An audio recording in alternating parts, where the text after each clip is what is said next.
લોકશાહી માટેનું સર્વશ્રેષ્ઠ જો કોઈ તહેવાર કે કોઈ વ્યવસ્થા હોય તો એ મતદાનનો છે અને આજે મતદાનનો દિવસ એટલે લોકશાહી માટેનો સર્વશ્રેષ્ઠ દિવસ છે અને આવા સર્વશ્રેષ્ઠ દિવસ હું રાષ્ટ્ર પ્રત્યે મારું કર્તવ્ય અને ફરજ બજાવવા માટે થઈને મતદાન કરવા માટે આવ્યો હતો।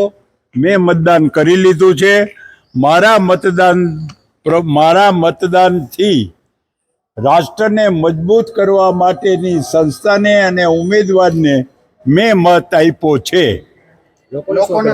લોકોને હું અપીલ કરું છું કે ગમે તેવી વિકટ પરિસ્થિતિ હોય પણ મતદાન કરજો અને કરજો જ।